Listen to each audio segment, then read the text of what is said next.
Hello everyone, welcome to my YouTube channel the soulful diary. आज के video में हम बात करेंगे फिलिप लार्किन की पोम चर्च गोइंग के बारे में। पोएट के बारे में हम पहले ही एक वीडियो में डिस्कस कर चुके हैं जिसका लिंक डिस्क्रिप्शन में है। चलिए आज पोम को इन डेप्थ डिस्कस करते हैं। पोम को इन डेप्थ डिस्कस करने से पहले जान लेते हैं उसके कुछ की features. Church Going by Philip Larkin is a thought provoking poem about religion and history. The speaker decides that no matter what church represents, they should be preserved. This is a seven stanza poem that is made up of sets of 9 lines. Each of these strophes is constructed with a specific but somewhat halting rhyme scheme in mind. Philip Larkin has chosen to make use of both full and half end rhymes. These varying endings give the poem a feeling of unpredictability. One is never quite sure when the words are going to fall into line or step out, breaking the pattern in church going. One such instance of these varied types of rhymes is in the first stanza in lines 1 and 3 as well as 2 and 4. The poet lines the words on and stone to rhyme as well as shut and cut. The former is connected through a half rhyme and shut and cut through a full rhyme. The poet describes the emotions experienced by a speaker who is inexplicably drawn to the exploration of churches. The poem begins with the speaker entering into a building that reader later discovers is a church. He is not sure why exactly he wants to be there and is even more confused by what he sees inside. Has seen many altars, pews, and Bibles before and does not feel any type of reverence towards them. The speaker reads briefly from the Bible and exits. Upon leaving the church, he contemplates what the building represents and what it will mean when all the believers are long dead. He pictures the very last explorer of the building and wonders whether he or she will be like him, curious but emotionless. Church going concludes with the speaker deciding that no matter what the building might mean, it is important for humanity that churches be maintained. He sees them as being places of coming together and acceptance of one's common humanity with the rest of the world. चलिए pome को in depth discuss करते हैं। Stanza 1. Once I'm sure there's nothing going on, I step inside, letting the doors thud shut. Another church, matting, seats and stone, and little books sprawling of flowers cut for Sundays. Brownish now, some brass and stuff up at the holy end, the small neat organ, and a tense, musty, unignorable silence. Brute God knows how long. Hatless I take off, my cycle clips an awkward reverence. Church going begins with the speaker describing, through initial action phrases, his entering into a place. In the first two lines, it is unclear to the reader where exactly the speaker is and what is so important about making sure there's nothing going on. The reader might ask, what is this place that needs to be empty for one to enter? What could have been going on? The speaker checks to make sure the structure is clear and steps inside. He mentions the fact that the door closes with a thud behind him. It is both sealing him into a space and keeping the exterior world out. If one had not assumed the identity of the structure from the title, the next line makes known to the reader that the speaker is exploring a church. Immediately it becomes clear why the space needed to be empty so that he could explore inside it. There is an important word mentioned in this section that changes the feeling of the poem another. This is not the first time that he has entered into an abandoned or simply empty church. The speaker glances around and notices all the items that are consistent throughout all the churches that he has visited. There are books, sets, and stones. He's unsurprised by these sights. He also takes in the fact that there is some brass and stuff up at the Holy Inn. This mundane way of referring to the altar at the front of the church says a lot about the speaker. He does not hold any reverence or respect for the space he is in. Amongst all the physical things he notices, he also feels an unignorable silence that is overwhelming in the space. It seems to the speaker that the church has been absent of people for quite a long time. Stanza 2. Move forward, run my hand around the font. From where I stand, the roof looks almost new, cleaned or restored. Someone would know. I don't. Mounting the lectern, I pursue a few hectoring large scale verses and pronounce here endeth much more loudly than I would meant.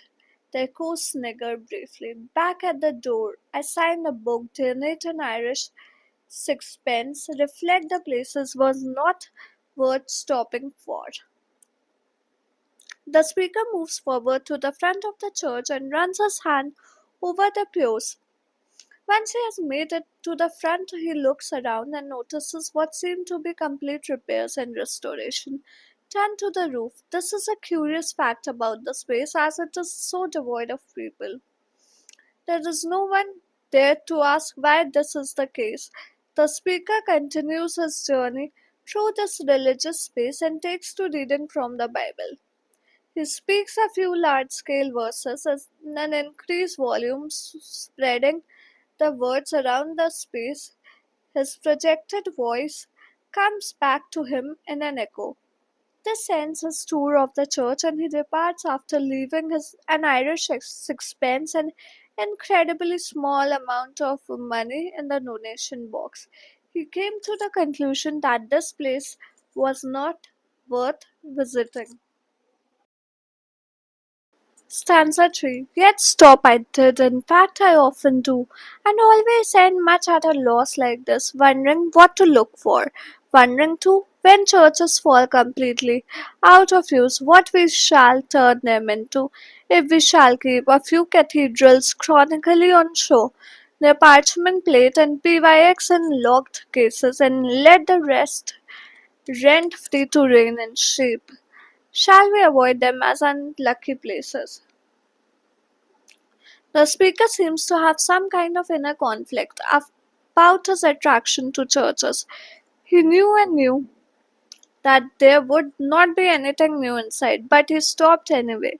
This is not unusual for him. He often does it and winds up in the same mental space. The man is frequently enters the churches searching through their religious objects and then leaving unsatisfied. He does not yet know what he is looking for, but is always left with one specific question. He is curious about what the church will be like or what the human race will utilize all the churches for when the very last believer is gone.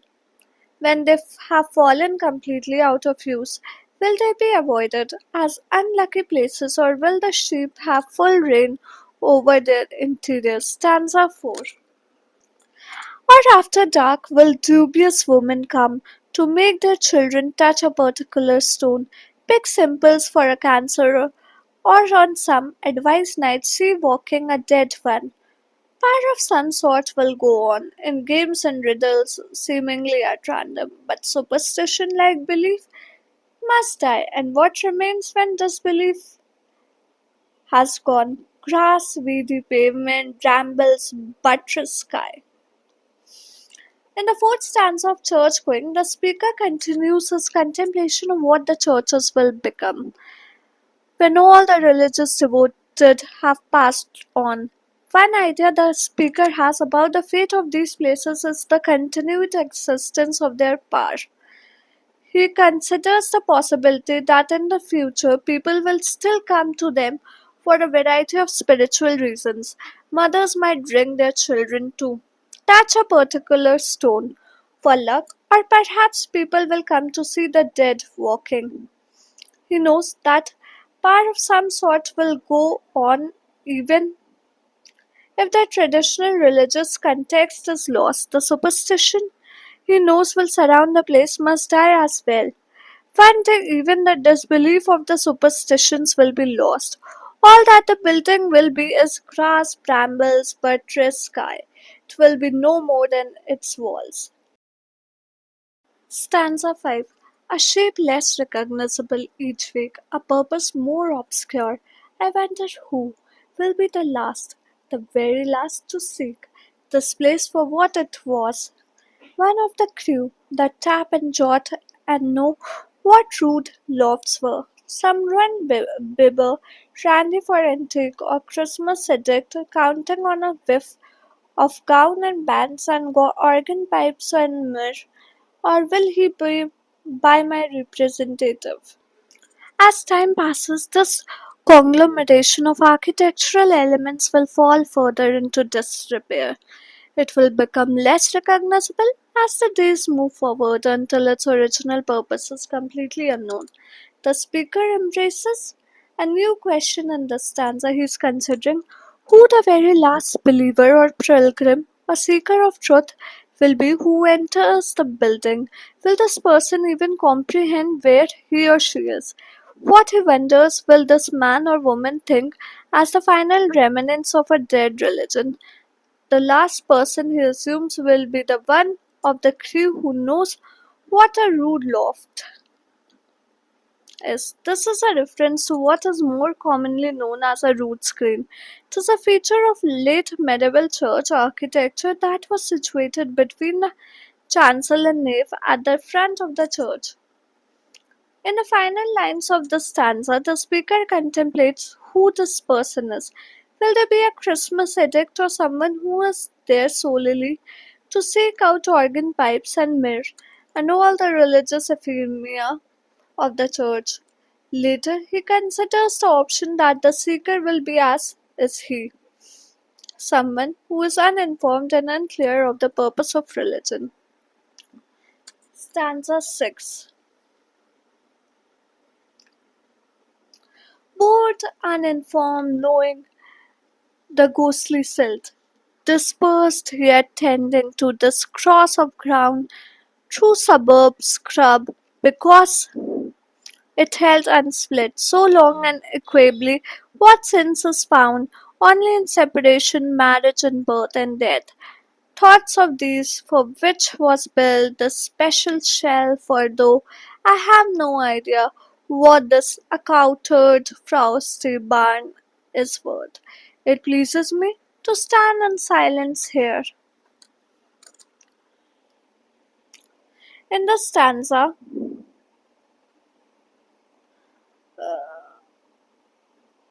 the speaker continues his prospective description of who the last visitor of the church will be. This person might be, as he is, curious about the place because of its long lasting nature. It has held unsplit for so long that one might wonder what has allowed it to survive. The onlooker might think on further in the same vein as he, wondering what the frosty barn is worth and how, without knowing its worth, it can please one to stand in silence here. Stanza 7. A serious house on serious earth it is, in whose blent air all our compulsions meet, are recognized and robbed as destinies, and that much never can be obsolete, since someone will forever be surprising a hunger in himself to be more serious, and gravitating with it to his crown, which he once heard was proper to grow wise in, if only that so many dead lie around. The final stanza of Church Going returns to the speaker's own thought. He has finished contemplating what could be and resumes his own present musings. Up until this point, the reader might be under the impression that the speaker holds no real regard for religion or the true structure of the church. This is quickly dismissed in the first line of the stanza. He states that the church is a serious house on serious earth. It has a true and worthy purpose and should not be made fun of. It is a place where all the compulsions or impulses of human beings meet. Here, the truth of human existence is recognized and celebrated. The fact of this, he thinks, should not ever become obsolete. It is important enough to be remembered forever. The church will forever bring out a hunger is one that cannot be discovered through any other means. The discovery of seriousness will remain with one until the end. A man or woman who has rediscovered something in themselves will take it with them to this ground. They will return to the churchyard and the place where so many dead lie around. Poetic devices. Church Going by Philip Larkin utilizes several poetic devices to explore the changing role of churches in modern society. These include a conversational tone, a deliberate use of rhyme and meter, and a combination of serious and humorous language. The poem also employs irony, religious imagery, and a reflective questioning style to delve into the speaker's evolving thoughts about faith, tradition, and the future of religious institutions. Conversational tone. Larkin's use of everyday language and questions create a relatable and informal tone, making the poem's serious subject matter more accessible. Rhyme and meter. The poem employs a regular ABAB rhyme scheme and an iambic tetrameter, providing a sense of structure and order that contrasts with the speaker's uncertain and evolving thoughts. Irony. The speaker's initial dismissal of the church's importance, followed by a growing appreciation for its cultural and historical significance, creates dramatic irony, highlighting the complexities of faith and belief in the modern world. Religious imagery. Larkin uses religious terms and imagery such as holy ant, organ, and serious house, but often in a way that is tinged with doubt or secular practicality, blurring the lines between the sacred and the mundane. Reflective tone. The poem is characterized by the speaker's internal monologue, filled with questions, speculations, and self reflection, which allows for a nuanced exploration of the speaker's changing perspective. Allusion. While not overt, the poem alludes to broader cultural and historical shifts in religious belief and practice, creating a sense of the decline of traditional faith and the rise of secularism. Figurative language. Larkin uses similes and metaphors. Example, matting, seats, and stone as a description of the church to create vivid imagery and evoke a sense of church's physical presence and historical weight. Themes. Church Going by Philip Larkin explores themes of religion, doubt, the passage of time, the nature of belief, and the enduring power of place. The poem examines the decline of religious practice in modern society while simultaneously pondering the potential for churches to retain some form of significance even in a secular world. Religion and doubt. The poem speaker, seemingly an atheist, enters a church and grapples with the lingering presence of faith and the fading reverence of religious institution.